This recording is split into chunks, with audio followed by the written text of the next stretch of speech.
Anyway, with that said, I want to reintroduce Sarah Conley, our conservation coordinator, and she's going to tell you a little bit about our presenter. So take it away, Sarah. Thank you, Julie.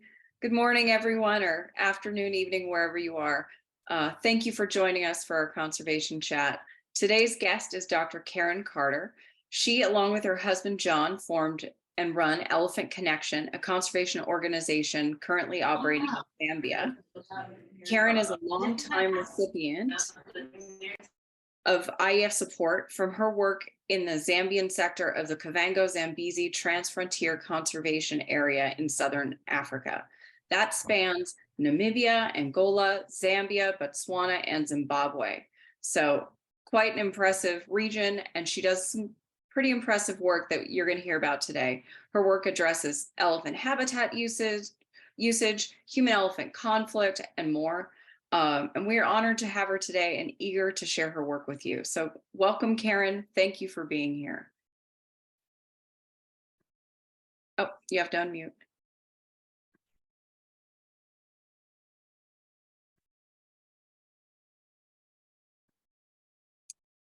Okay, thank you, Sarah. Sorry for that. No worries. It's great to be here and share our story. But first, I should explain to you where we are. So if it's okay, I'll share my screen. Okay.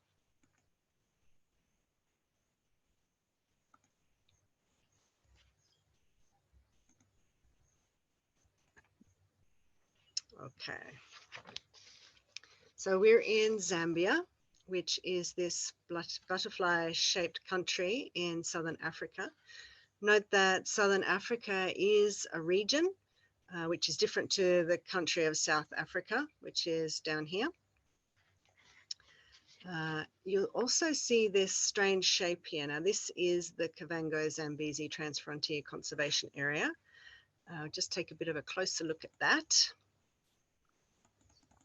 So it was established in 2011 following a treaty signed by the 5 participating governments, which are Zambia, Zimbabwe, Botswana, Namibia, and Angola. And it covers a huge area, which you will see by these figures here, 520,000 kilometers squared. And it links iconic national parks such as Kafue National Park in Zambia, Wangi National Park in Zimbabwe, Chobe National Park in Botswana, and other protected areas across these human populated landscapes that exist between them.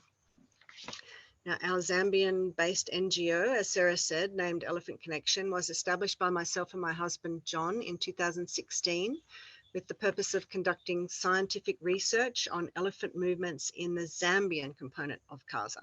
So this is the Zambian component here. So that the information can help guide conservation planning for wildlife movement corridors. So Kaza countries are home to more than half of the elephants in Africa. So we're talking a total population in Kaza of more than 400,000 elephants. Now, Botswana and Zimbabwe, they hold the majority of the elephants and both have growing populations, which we might think is great. However, this has resulted in growing pressure on natural habitats because elephants consume vast amounts of vegetation per day, and it's also impacted human communities. Elephants move out of these protected areas when the elephant densities are quite high. So, and move into areas that have lower elephant density to reduce competition for food in the protected areas. So they are moving into these human inhabited areas. So as to put a focus on wildlife connectivity, Kaza designed these wildlife dispersal areas with the view that wildlife should be able to move freely across the landscape to enable animals from high density populations to move into areas that have sufficient resources but lower population densities. And we call this the push-pull effect. So the high elephant densities push elephants out of those areas and they're pulled into areas that have lower elephant densities. An example of this would be elephants moving from, let's say, Botswana and Zimbabwe that have the higher elephant densities into areas such as Angola or Zambia, where there are fewer elephants as they are recovering populations from civil wars that have been in these areas in the past. Now, with more frequent droughts as a result of climate change that reduce the amount of natural forage and water available, wildlife will need these areas of safe passage to move across the Kaza landscape in search of scarce resources. Some of the current impediments to wildlife movements in these landscapes, which are being addressed at all levels by the countries, are illegal deforestation of forestry reserves and also wildlife poaching. But a big factor is increasing human populations. That's resulting in expansion of farms at the expense of forests. So as most farmers in this area are subsistence farmers and dependent on the annual rainy season to grow their subsistence crops, it's inevitable that as the drier climate reduces productivity of those farms, the farms will expand because farmers will need to cultivate larger areas to achieve the same crop yields as they do now. So in the absence of the conservation narrative that Kaza promotes, wildlife is bound to lose out to farming and food production. That probably applies globally as well. But as we are identifying more specific movement corridors in some of these areas, all of these issues can be addressed at a fine scale, and we can engage communities to promote the return of wildlife into some of these areas.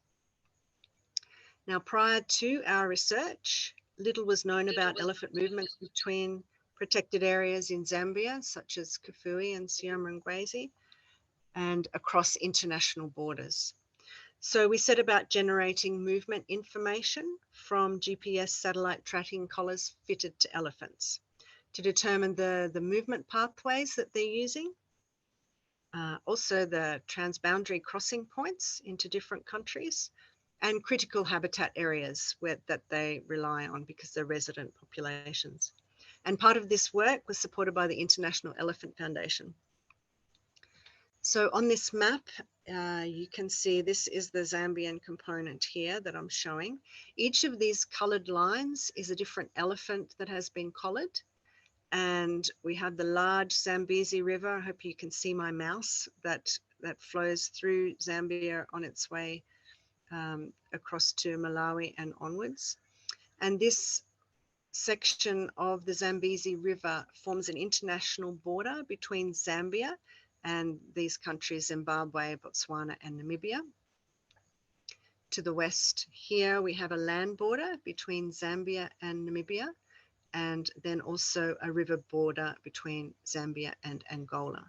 So when we talk about transboundary crossing points, we're talking about international borders that elephants are crossing because they don't need a passport and they can cross whenever they like. So the purpose of Kaza was to look at this in a wholesome way so that elephants can move across countries yet be treated the same in all of the countries. So our study area encompasses 70,000 kilometers squared approximately, and we work directly with the Zambian Department of National Parks and Wildlife. Through our collared data, we've seen that not all elephants migrate, and those that do don't migrate every year. So some examples of those migrations are, these are two different male elephants. This distance from here to here is more than 200 kilometers. So they can travel this distance and come back in just a matter of weeks. They're really quite fast movers. This particular elephant here with the green moved across here to the protected area, stayed for the whole wet season and moved back. And it was a journey of more than 2,000 kilometers just in a few months. So these are quite notable migratory movements by the males. But on the other hand, we have in Siamrangwezi National Park here, we have a resident breeding population of up to 500 elephants. So there are quite differences in the way that elephants move. And even in southern Kafue, you can see that some of these elephants are resident, that they're staying in the same area. Also, just to note that these collars represent about 2 years of movements. So in recent years, I was a founding member of the Kaza Elephant Working Group that began as a collaboration between researchers from all of these Kaza countries, who agreed to share elephant movement data for the purpose of evaluating connectivity pathways for elephants. So this is just a quick overview of that combined data set. You can see here is the data that we've contributed, but also a lot of data from a lot of other areas. These are males and female movements. So you can see that the combined data set has quite a bit of the Kaza landscape covered.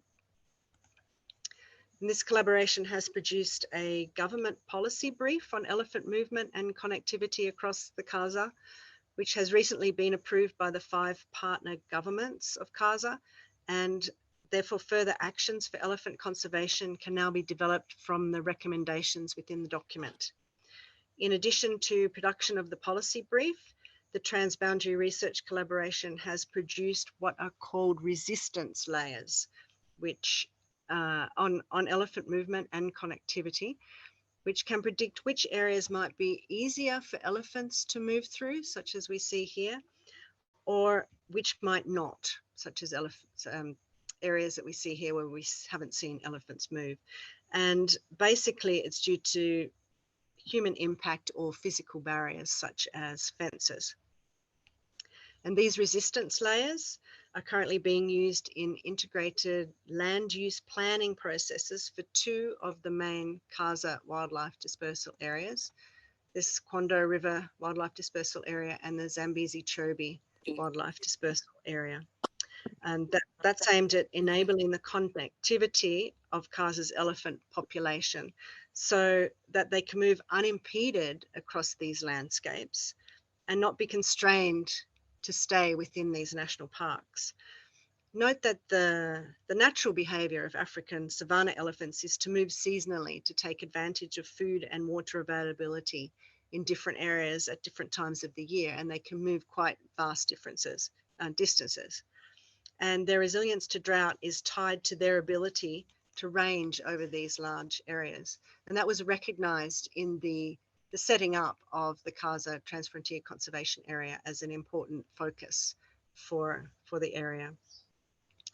Complementary to the goal of enabling free movement of elephants across the landscape is to work towards human-elephant coexistence by assisting farmers to deter elephants from entering their fields as they move through all of these human inhabited areas. It's inevitable.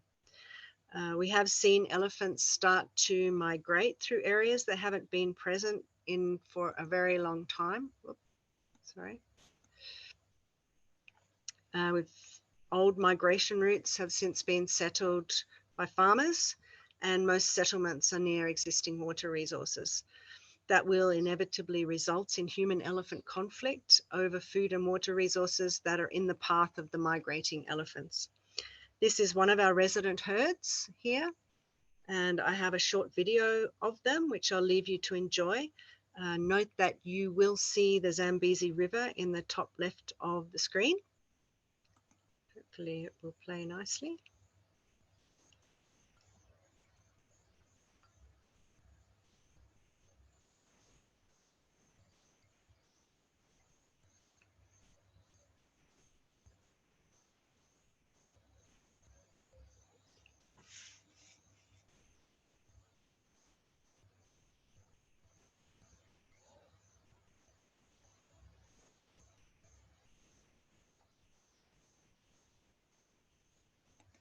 So I'm just pausing here to just show that this is a good example of one of the farms that are in the landscape. So these are the farm buildings, and this is pretty typical of a cleared area that is farmed for maize. This was a dry season video, so this had already been harvested quite a few months before, which is why there's nothing growing there. But you can see quite clearly how it sort of seems to be carved out of the landscape here. So as the elephants move through these forested areas, it's quite easy for them just to come across these farms because they're dotted all across the landscape like this. This is the Zambezi River here. So with IEF support over the past years, we've developed a simple, low cost and low maintenance solar powered system that is used with a single strand of electrified polywire to encircle smallholder maize fields or vegetable gardens. This is the polywire here, a 500-meter roll. The equipment can easily be managed by subsistence farmers after initial training. So this is just a snapshot of how we install it in a farmer's home. This is energizer and a battery. And solar panel outside of the farmhouse. There's the maize field just right next to there and the polywire going around the outside. Now this technique is very effective in deterring elephants, so it can secure food and incomes of farmers, but it also improves farmer safety by reducing direct encounters between farmers and elephants, because farmers do not need to physically chase elephants out of their fields, which is what tends to happen at night as well. So it's quite risky business that the farmers engage in. Our program encourages a community approach to reducing elephant crop raiding, so that by promoting cluster farming, we are able to encircle a number of farms with one fencing system. So this is a group of farmers who have planted fields side by side because there is a perennial but small water source just nearby in an otherwise quite dry landscape. We have previously enclosed vegetable gardens of up to 11 families in one fence, which allows for cost sharing as well as sharing the responsibility of maintenance of the equipment by multiple families. So we provide this support in an area encompassing up to 250 kilometres along the Zambezi River for more than 35 polywire electric fences, which protect the livelihoods and food security of more than 2,000 adults and children. With a focus on sustainability, we provide refresher training to farmers to reinforce the principles and technical aspects of our method, and we do this at least once a year, with the view to increasing local capacity to successfully manage these fencing systems into the future. So this is a farmer and he's using a fence tester to check that the voltage is at the required level to deter elephants. This is the same farmer with his family here and his bumper harvest of maize. We also have some groups of farming ladies, so we support them as much as we can so they can learn the technology and become self-sufficient. And this is just a photo of one group of farming ladies. We're teaching them how to repair the polywire when it breaks in those events. So yes, that's the end of the presentation, and over to you, Sarah. Thank you. Wonderful. Thank you so much. I think we already have questions in the chat, so I think you inspired a lot of people to get thinking. Some baseline questions. Someone's asking, does the Kaza area include the Okavango Delta, which I think in one of your maps it showed it, so. Yeah, okay, let me go back to that. Let's see. This one. Zoom in as far. Yes, there it is there. We're not quite seeing it. You can see the slide? No, we're still on the slide of the women with the polywire. Oh, okay. Let me go back then instead.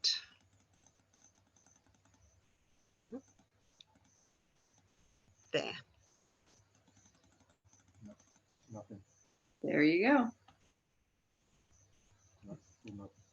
Perfect. I think that helps put context for our people in the chat. They're also asking. All right, we might just need to wait. I think I zipped through a bit fast. Everybody might have it now. Sorry. Okay. No worries. Okay. So they're also asking, they love that video of the elephant herd. So what is the sort of typical size of an elephant herd like that in your region? Because is that a larger one, or is that sort of typical?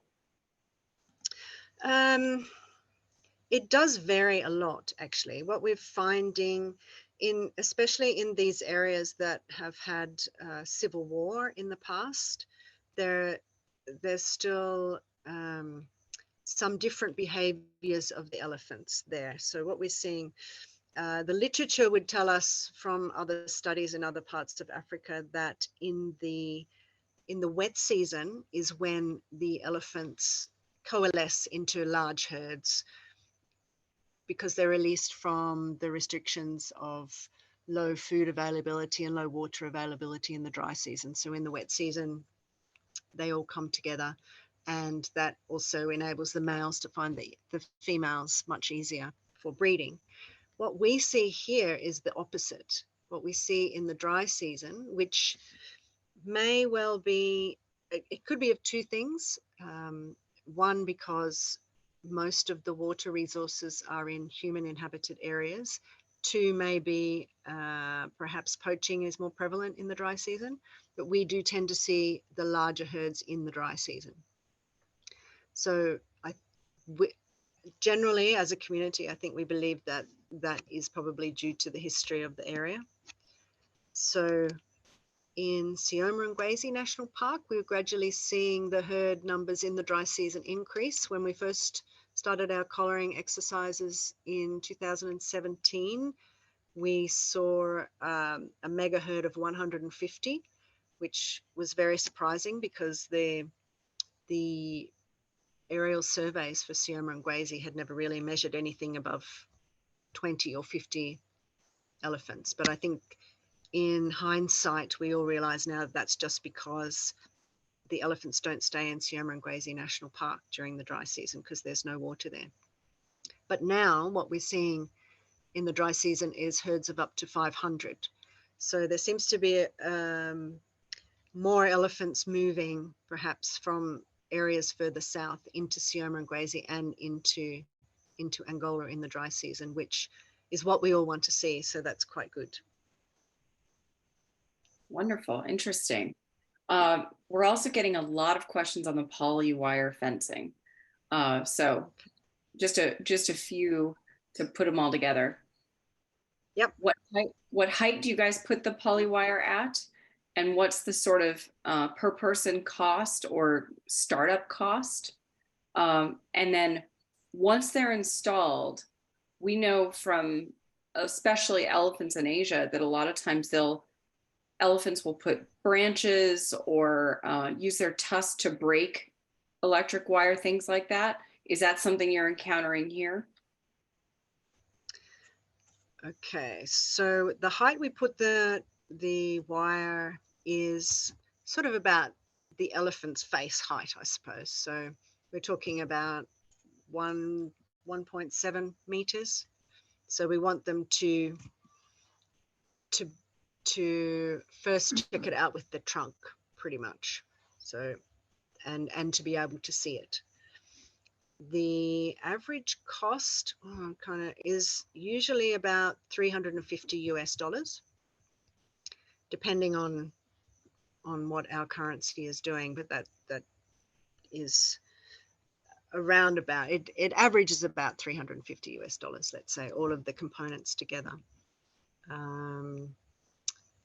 And that is almost affordable for some of our farmers, but what we generally do is we give them we have a donor funded pack that we give them first, but then after that we ask them to replace each component as it fails. So for the energizers, they can last 3 to 5 years, for example, and it's the most costly item. But for some of the other items, they're a bit easier to replace and will wear out earlier. But we also ask the farmers to set up a savings group, which is recognized by the Reserve Bank of Zambia as informal sort of financial means to do things. So that started now as well. And village groups do this for certain purposes. So we ask them to set up a savings group so that they've got money on hand for when things fail. So that's the way we deal with the cost part of it. Now, the elephant habituation we have not had yet. What I think the difference is because we don't have large groups of elephants coming through through the fields generally when we put the fences up.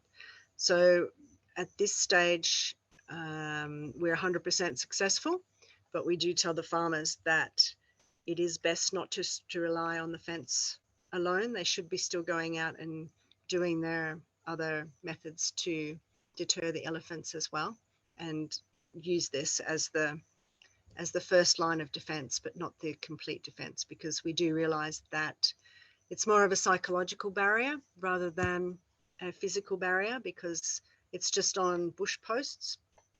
So elephants can learn just to push the post over, and that wouldn't be very difficult. But we also maintain a very high voltage so that when an elephant touches it once, the idea is that they don't want to come back and touch it again. And we've had reports from farmers where a herd has come and perhaps a young bull might like to test it out, and the performance that he puts up deters the rest of the herd as well.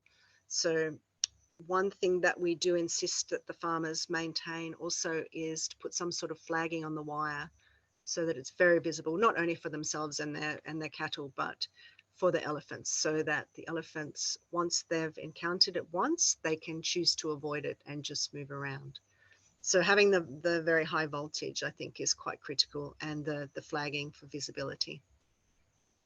That makes perfect sense. And I know from your reports, I know one of the great features of this style of electrified fencing is that it can carry that high voltage, but also the wire is not suitable for snares. Can you talk about why that's important? Because, yeah, go ahead. Yes, when we first developed the idea, we were working with farmers right beside a national park, and we had read of other situations where NGOs had fenced national parks to keep wildlife in and people out, but with unintended consequences, that the wire would be stolen and that poaching by wire snares became prevalent in an area where it was never before. So we took that into account when we looked at setting these things up, and polywire, from general accounts by poachers, rangers, and just general public, they all agree that it just wouldn't be suitable for placing snares. So in that case, A, it doesn't impact wildlife as collateral damage, and B, nobody wants to steal it. So it doesn't really have any other uses as such, apart from maybe tying something up. So and it's really low cost compared to wire as well. It's very low cost. I think it's, I don't know, 200, maybe $10 or $20 for 500 meters. It's very cheap. Wow. And easily replaceable. Obviously, it doesn't last as long, so you have to replace it more, because the poly part of it degrades with the sun and the wind. But we also encourage, the sun and the rain. But we also encourage farmers to remove it, because it's very portable, and pack it away after their harvest, and that also assists in the longevity of the wire. But also, when elephants are moving through these landscapes and there's no farms, there's no crops, elephants will still come through. So we don't want them testing the polywire and getting to know that it's not dangerous and thinking, oh, well, I'm going to test it this time because last time I tested it and it didn't give me a shock. So that's one good thing about it. And also the portability has been really welcomed by the farmers, especially the ones with vegetable gardens along the Zambezi River, because as the river goes up and down, they move their vegetable plots. So they might have some early season vegetable plots that this is dry season cultivation where they're farming by the river. Early in the season, they'll have a vegetable plot that is sort of on higher ground. And then as the river recedes, they'll plant other gardens sort of closer to the river. So they'll harvest the gardens on higher ground. So then they can just gradually move the polywire fence or the polywire line just down as their gardens move as well. So it has a lot of benefits. Yeah, that versatility is definitely an advantage. Someone's asking, once these fences have been deployed, have you noticed any change in the elephant's behavior sort of after they encounter these fences, maybe over time? So like you said, they'll send, maybe one bull will test it and then the whole herd will follow him to avoid it. But then say 6 months down the line, do they not even test it anymore? Immediately, actually, the farmers will tell us that they don't test it anymore. So it has a very immediate effect, for sure. That's great. So they'll just actually, one example we had was that the herd came back a day or two later after one of them had touched it, and they stood about 20 meters away and just sort of rumbled and looked at the wire. So they were definitely evaluating whether they should go near it. But most times it's just one touch, and then they don't. Obviously, there are different herds around, so they all need to experience it at some point. But once one member of the herd has touched the wire, generally the rest won't go there. And which again reiterates that importance of the flagging, so that they can recognize it's there, because obviously just this small wire in the dark, nobody can see it. So we do encourage the farmers, and it doesn't really matter what they put on it, just as long as there's things sort of hanging from it. We don't want to hang anything too heavy because it's going to stretch the polywire, and we don't want to hang anything that's conductive, particularly conductive with electricity, like other bits of wire, because then other animals might accidentally touch the dangly bits. But just pieces of cloth or any plastic that might be lying around the yard and so on. Yeah, very important. Yeah, we're getting some more questions about the Kaza region in general, so I'll try to go through some of those. Someone's asking, is there engagement from the conservation community during infrastructure development like roads and railways in that region? She's aware of a wild dog being struck on the M9 through Kafui, but have seen very little reporting, especially on the impacts to elephants for that region. So, yeah, unfortunately, so just to show, is everyone got the map up? Yes. Is the map showing? Yeah. So this is Kafui National Park up here, sorry. Unfortunately, at this stage, due to the large size of Kaza, most of the interventions you'll find are in the transboundary areas, which I'm sort of outlining here. Obviously, as time goes on, more interventions will be focused, or donor funding will be focused in these sort of further areas away from the transboundary areas. But yes, at this stage, most of it is focused on these transboundary areas. The policy brief also that I spoke about for elephants is mainly talking about the transboundary movement and making sure there's connectivity between all of the national parks. That's the main focus, but it does address some fences, and especially there is one fence along here, the Botswana Namibia veterinary fence, that is impeding elephant movements, that is being addressed in the policy brief. The resistance layer that I spoke about earlier in future can be used to predict the impact of such things as I suppose, new mining ventures, new railways and new roads. But again, that's not actually happening at the moment. That is something that will be looked at in the future. Okay. This you might be outside of your zone, but let's see if you have thoughts on it. Someone's asking, in Angola, there are war zone minefields still causing problems. Are those being avoided? Have you had any experience with dealing with that sort of landmine issue? No, not as such. I am aware of that situation. I know there's demining going on. From an elephant perspective, they generally have their specific movement trails that they use that would be avoiding those mines now. Obviously, in the early days, it would have been quite devastating for wildlife, but by now, many years on, the wildlife trails will be well established in those areas, I imagine, for the wildlife to move through. Yeah, very complicated issue, and hopefully everything. We've all seen photos of elephants and animals in general who've been injured, so we hope that doesn't Yes. happen anymore. Yes.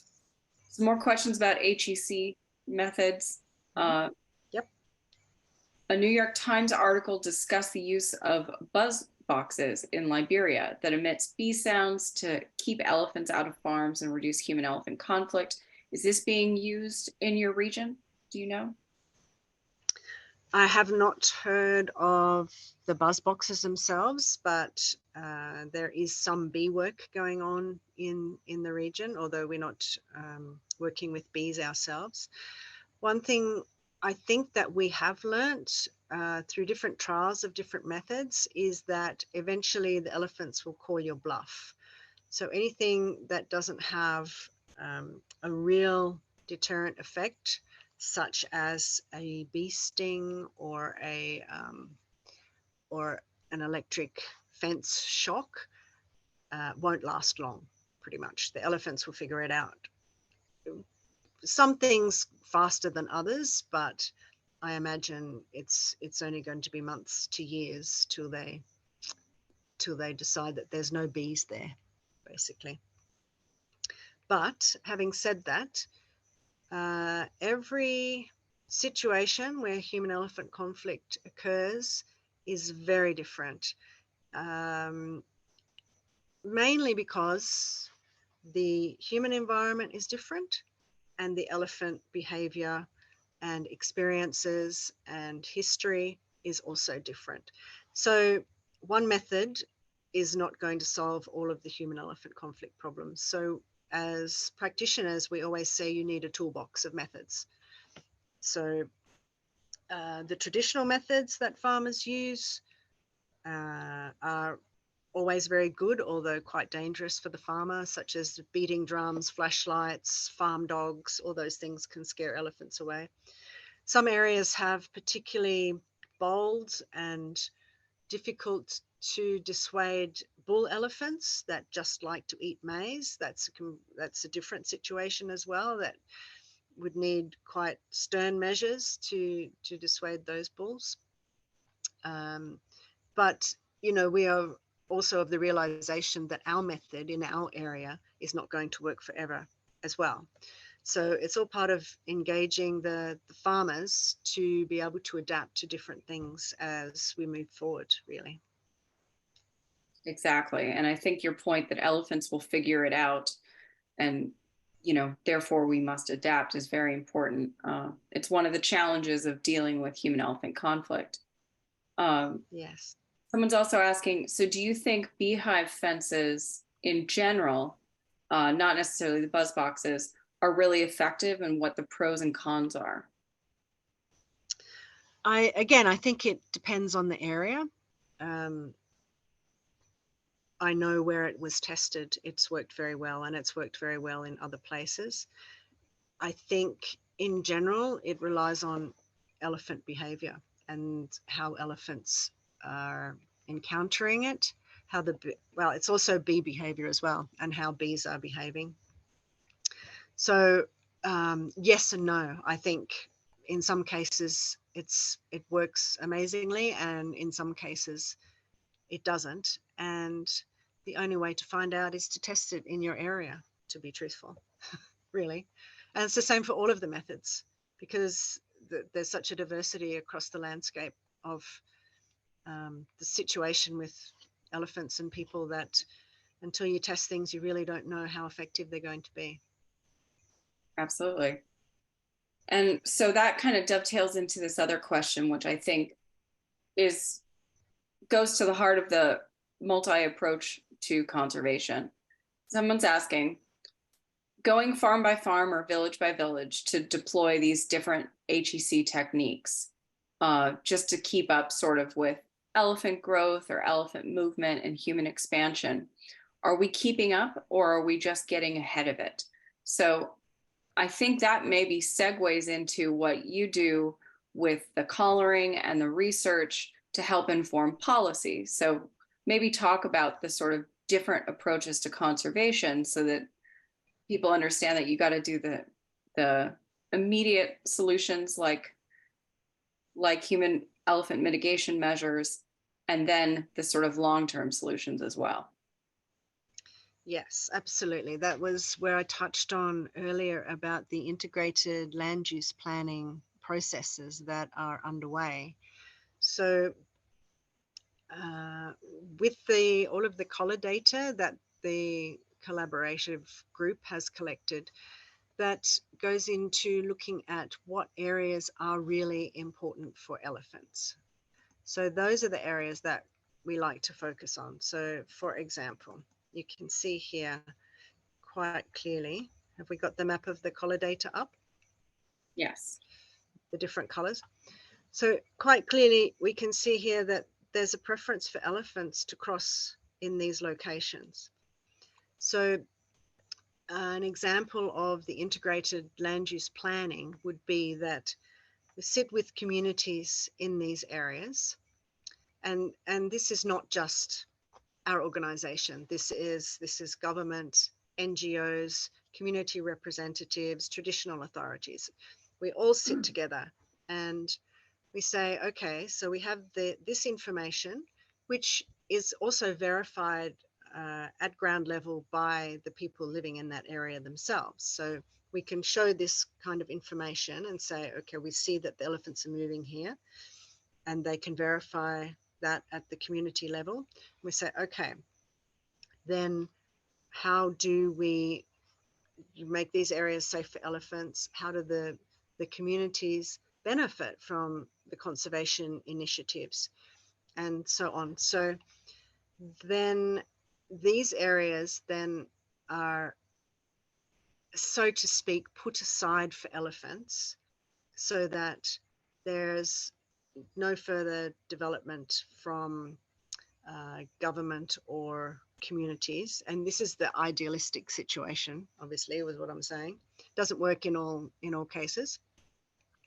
And the communities that are living beside these areas where elephants are moving and that have been identified as important for elephants, then they are already brought on to the conservation narrative, where they are receiving benefits of some sort, and that's up to discussion as to what the community needs to live beside the elephants. So it's not that we have to push people off their land or, you know, give everything over to elephants, but things like conservation agriculture, for example, that some organizations are doing in the area, promotes smaller fields, more intensive, more productive agriculture, so that it's easier to protect. You don't have these sprawling fields out in the middle of the forests, for example, that you can't protect because you don't live near them. So just initiatives like that. Tourism initiatives where guest houses are set up so that people can come and view elephants, and things like that.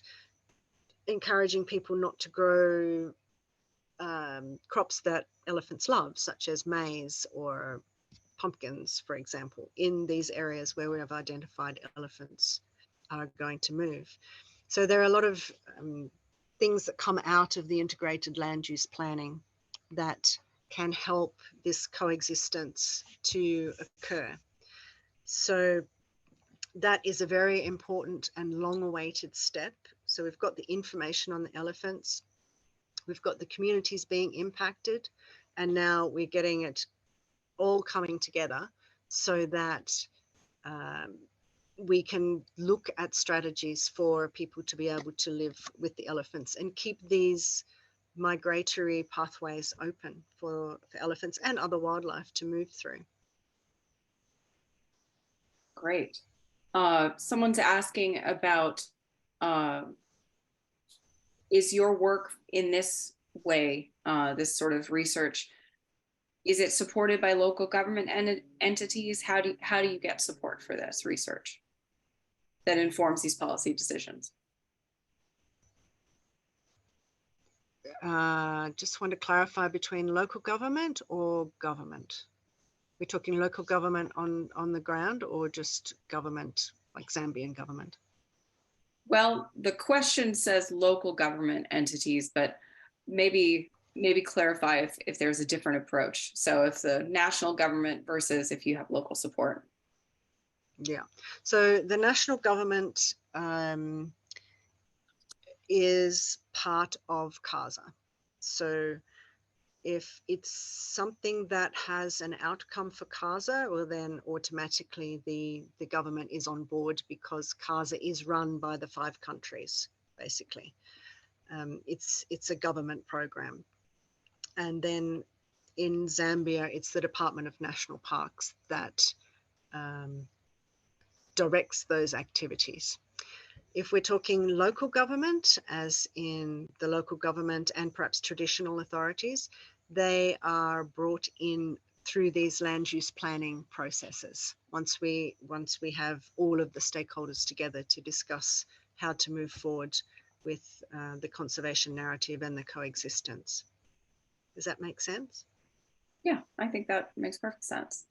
Going back to sort of the big picture, how do people in the communities in this area feel about elephants? Their sort of general attitude about conservation, and dovetailing with that, how can we get their support to protect elephants and habitats and things like that?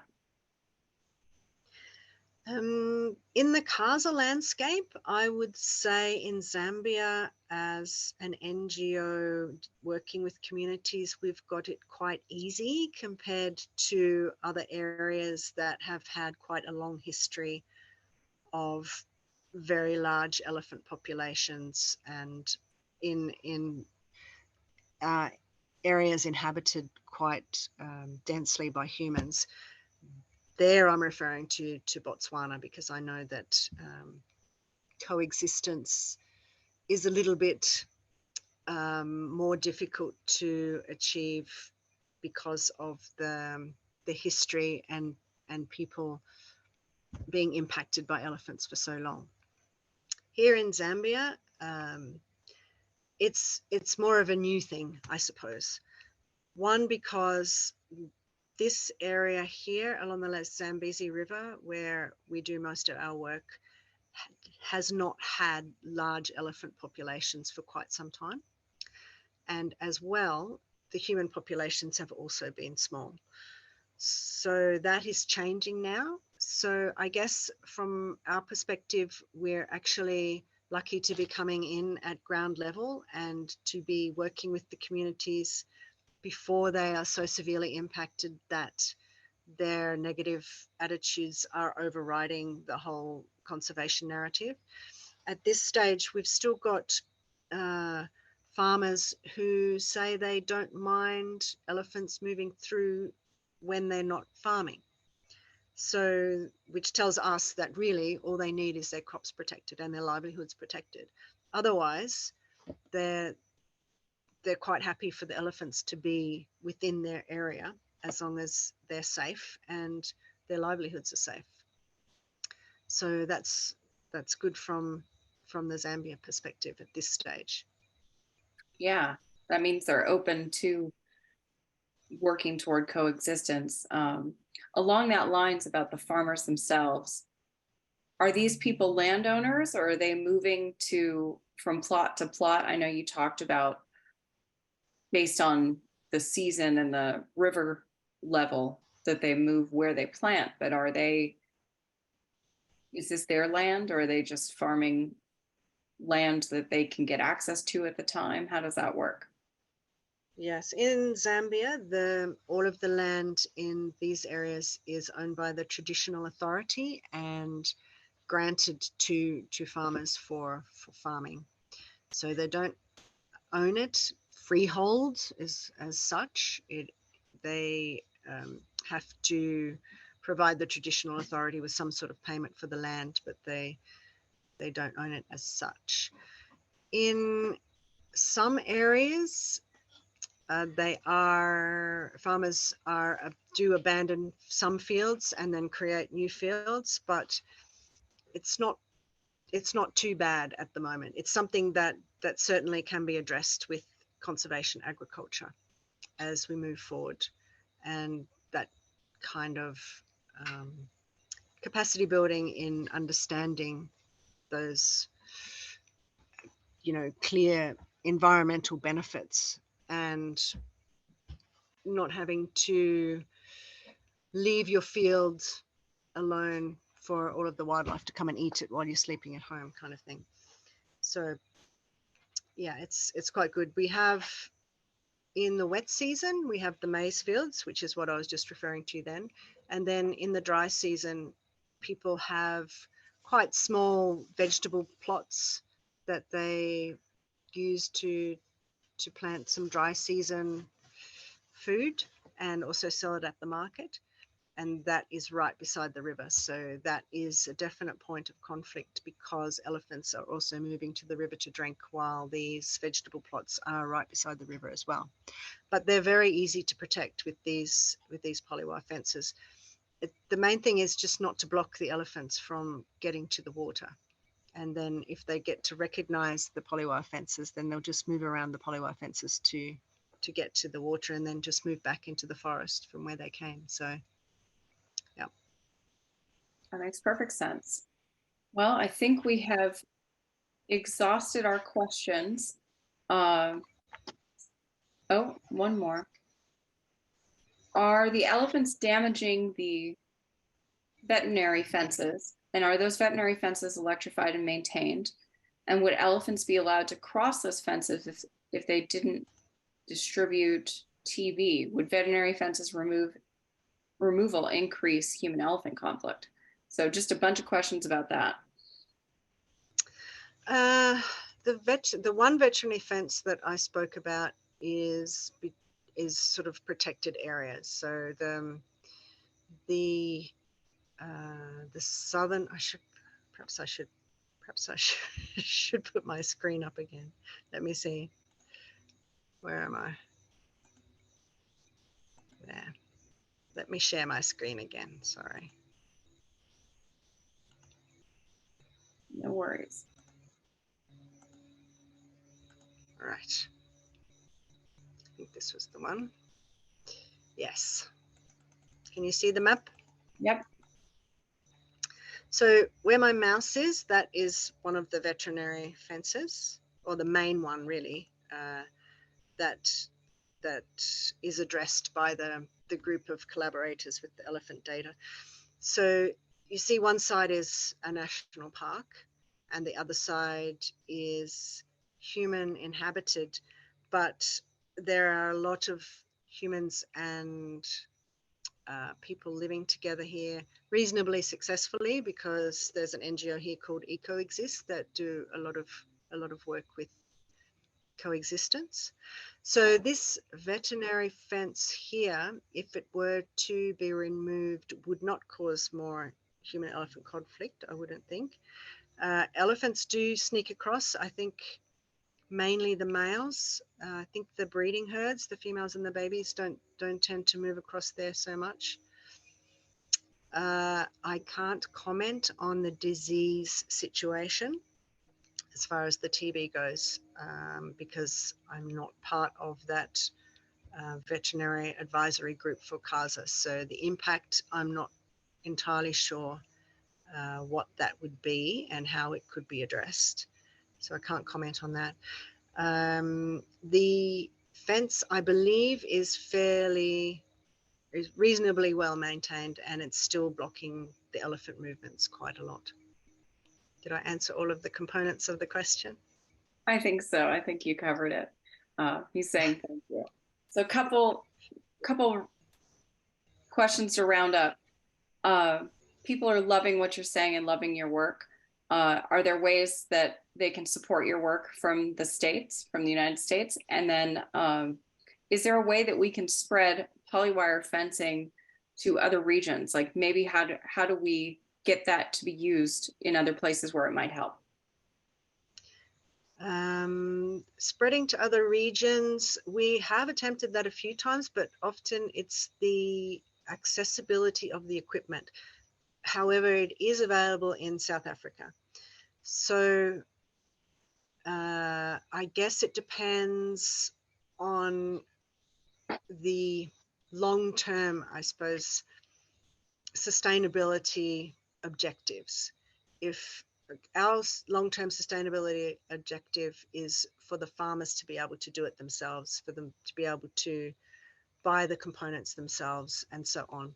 But if there's an NGO that is also going to be there long-term and has committed to supporting farming communities far into the future, well, then I think definitely you can import all of that equipment. It's going to be a little bit more expensive, but I mean, it's not like putting up a 6-foot high, full-on, Bonox electric fence to stop elephants. So it really, again, from the human-elephant conflict point of view, it depends on the area, objectives, and everything that's going on. So it's possible, yes. Great. But and I will actually just I'll put up a link that I had onto the chat for the polywire fences, and so it's actually online, a bit more information. Let me just put it into the fence.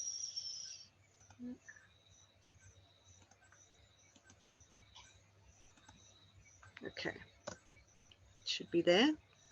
Hopefully that will click fine. So there's a lot more information on that link. Perhaps not.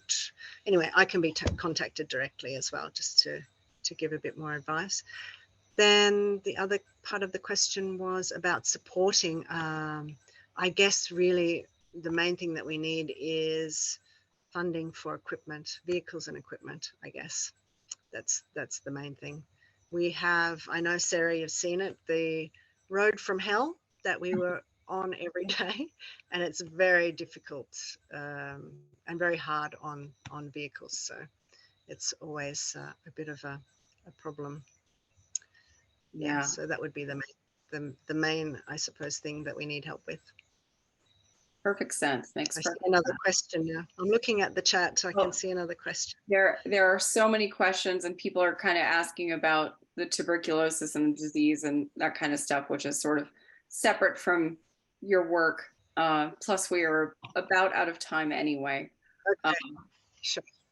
But so I think we should probably wrap up. Thank you so much for your time and your information on this. I know that everyone in the chat absolutely loved what you were saying and learned a lot. And also thanks to John for fielding some questions in the chat as well. Did he? Thanks, John. You guys make a great team. So thank you so much. So let me turn it over to Julie. She'll wrap up and then we'll be on our way.